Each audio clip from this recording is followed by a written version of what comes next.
Jack Jack. I thought we were gonna go. You heard your mother. Trampolining.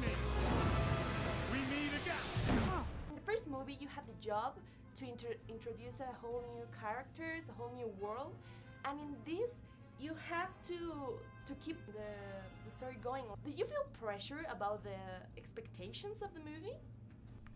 Yeah, I think any time that you do a movie that works out and people seem to like it, there's this horrible prison that you have to sort of escape from, which is you start thinking, well, they really like that scene. We need to do something like that scene again.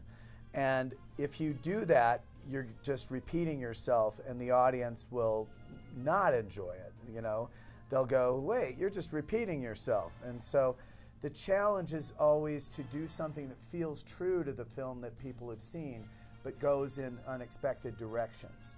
And so we always we hide behind our characters, because the characters can react to any situation, and they're really where your film is. You know, in a film that's going to have a sequel, there are some places you want to go back to, right? Yeah, you want to make sure that you have a scene with E, right? You don't want to have a Bond film without, you know, going to see Q. So you want to make sure that E's there too. So it's this, you know, the combination of the familiar and the unexpected that we want to try to mix. Right. You want to feel something true, but surprising. In this movie, there's a lot of action, whole new characters that work together in the same scene. Did you feel like you took more risks in these scenes? I don't know. I think that it is a challenge to make something that gets people's adrenaline up, because there are a lot of action films now, and there are a lot of superhero films. So you want to find ways into getting people nervous again for the characters. And that's a real difficult challenge, particularly in animation. And that's because in animation we're used to threats that don't mean anything. If somebody falls, if the coyote falls off a cliff 2 miles up in the air, he's going to dust himself off and be fine in the next scene. So you kind of have to carefully construct the films to say this reality is not the usual animation reality. You know, people can die, people can get hurt, you know, and get so that people are like this, you know. I was like that. Oh, good. Yeah, no, I was like, oh my God, they're gonna fall. No, they're not going to make it. But yeah, good. And it's an Incredibles movie. You know, we want to have a lot of action. Yeah. In the first film, our motto was "No sequence unexploded." So, so we want to make sure we can follow up on that. Yeah.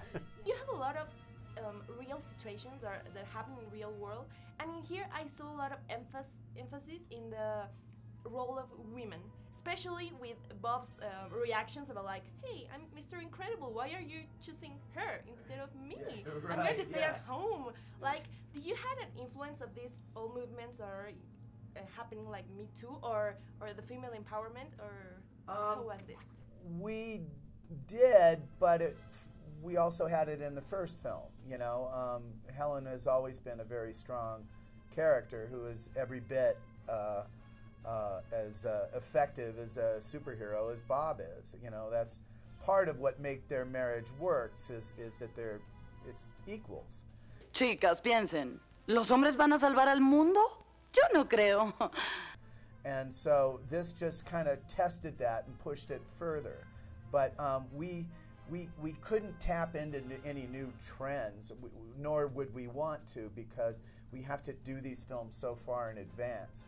What we're more interested in is classic problems, and there's been this thing with men and women for thousands of years. We had to start working on the film 3 years ago, and I think Brad had the idea for this. You know, the when basic we were selling the first film. You know, the idea that the family doesn't know about the baby's powers, and that the mission would go to Helen. The mission would go to Helen. So this, you know, it predates any of the things that are happening right now, but I think but we'll take it. We'll take it. We're lucky. We're happy. We're happy that we're in the zeitgeist, you know, by happenstance, right? Yeah. Did you feel like you needed to find this balance between having to share this movie with the audience that are not that familiar from which the ones that grew up with the film? Well, things are different in the media landscape than they used to be.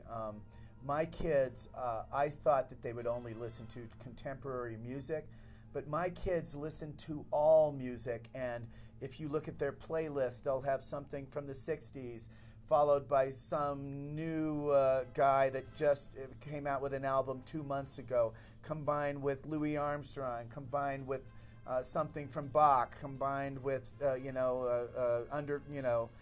head banging stuff, and it's just they have all of it at their disposal to eat.